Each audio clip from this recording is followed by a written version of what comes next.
Hi everyone, we are team number 10. I know all of you are tired since we are the last team, but I'd appreciate it if you would listen carefully. So let's begin. Begin with reviewing previous presentation we've done. We have researched our building's basic information and some other issues, and last week we researched about foundation. Before beginning, let me tell you an interesting story about London Olympics. Normally, every large-scale international sports event, such as the Olympics or World Cup, their slogan was always green. Even the Beijing Olympics, when air pollution was severe and had environmental problems, was green in its own way. However, the London Olympics, instead of saying green, they put sustainability at the forefront. Not just making the event eco-friendly, the London Olympics set specific goals and suggested a sustainable direction for the world to move forward through the Olympics. They wanted to be the first sustainable Olympic Games. So this week, we will talk about the sustainability of London Aquatic Centre. As you can see, we will introduce in this order by project process what kind of sustainable efforts applied to each process of the Aquatic Centre. First, at the planning process. Before proceeding with the bid for the London Olympic project, the London Olympic Authority strongly insisted that their objective is the sustainability, because that way, the sustainability objectives could be clearly translated into London Aquatics design. So, a team consisting of the London Olympic Authority, namely clients and the contractor, was formed. The team worked not as a conventional pyramid, but as an integrated team. To improve communication within the project, the client and the contractor share significant project management resources and make complete transparency in information sharing. They focused on achieving a common and challenging goal. Also, in order to achieve sustainable construction, they rethink in how procurement and the supply chain were approached. Although many aspects of sustainability had been clearly integrated into the design, the designers cannot be experts in all construction methods and materials. So, the contractor held supply chain workshops. The workshop pay attention to past sustainability performance, innovations, and good practice. Among subcontractors, new policy requirements with their integrated team. Second, let's talk about design. First, let's talk about water management, like water consumption in London Aquatic Centre. Consumption from water network is 4 million meter cubed. Consumption of grey water is 270,000 meter cubed. And water self-sufficiency index is 0.06%. And water consumption per meter square is 0.93. Then, how did they construct the system effectively? To reduce the building's potable water demand by more than 40% against standard design, they developed a system that uses backwash water from the swimming pool filtration plant to flush urinals and the toilet. Further savings were achieved via low-flow sanitary fittings. With greatest demand for potable water coming from showering, incorporation low-flow showers and basins delivered 35% potable water savings. Next, water efficiency. The Aquatic Centre, although it has a higher potable water demand than all other venues, had achieved a 32% reduction in potable water demand, an equivalent of 25-year life cycle saving of almost 450 megaliters.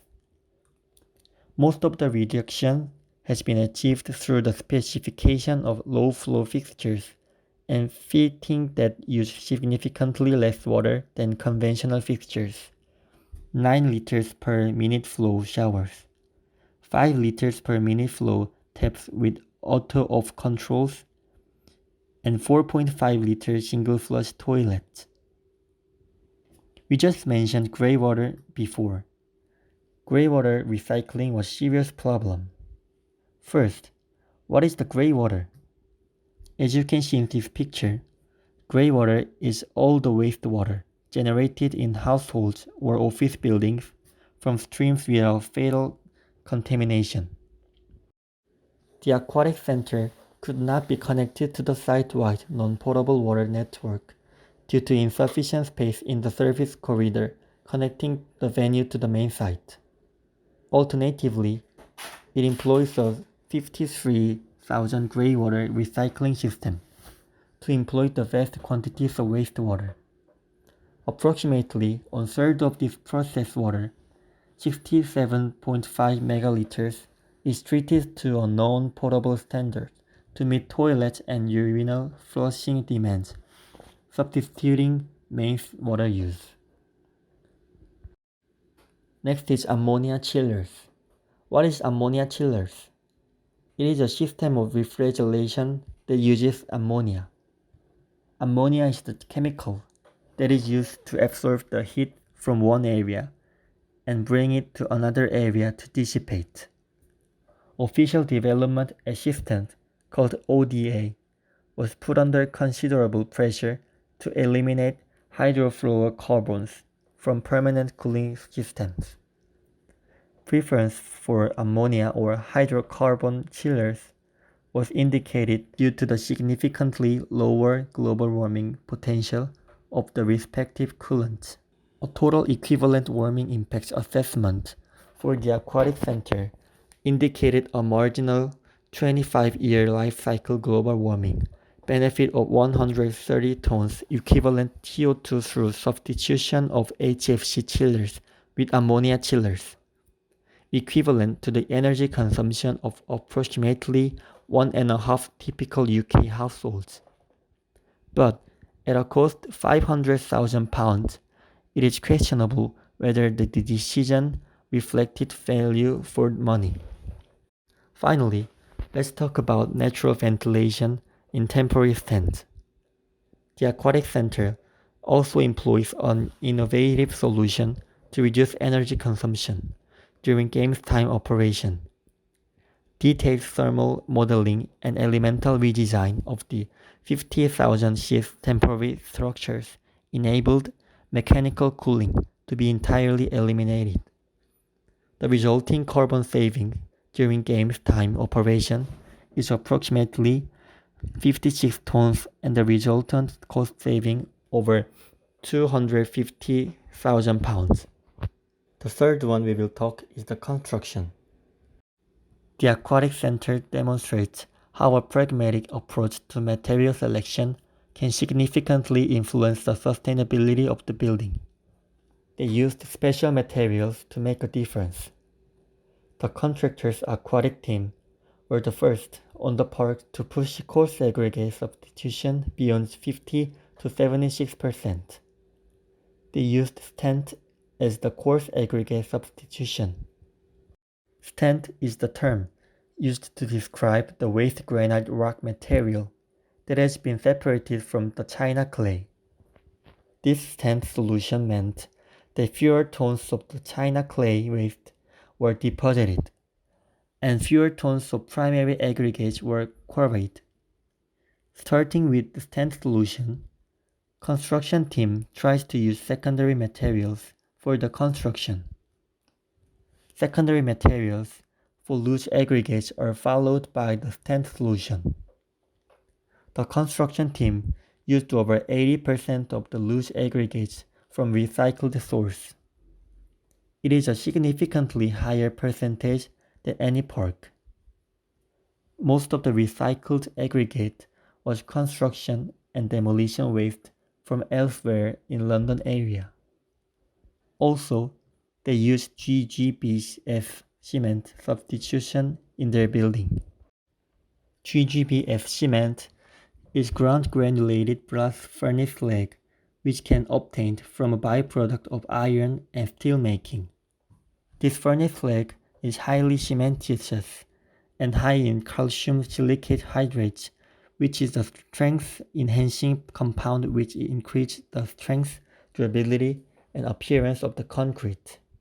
As a result, Aquatic team used GGBS concrete, which can be obtained from industrial waste. It may sound bad, but it enhanced strength, durability, and appearance. Also, it contributes to lower embodied carbon concrete, making the building more sustainable. Over 150,000 tons of concrete was used in the aquatic center. The sustainability of the center can be demonstrated by over 4,000 tons of embodied CO2 savings and substitution of over 29,000 tons of primary aggregates. To sum up, they made a material innovation for the sustainable building. They did it by substituting coarse aggregate with tent, substituting loose aggregate with recycled source, and using GGBS cement. These innovations made the building more sustainable. The last one is maintenance. After the construction completed, at the maintenance process, also the sustainability was considered. As mentioned in the previous presentation, the London Olympic Center has wings, which could accommodate 15,000 seats further at Olympic seasons. After the Olympic Games, lots of spectator seats are unnecessary, so it can be eliminated after the Olympic. The center be able to practical and effective management.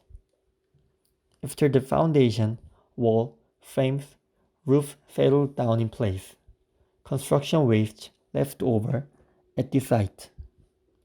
For dispose this waste, they did several works.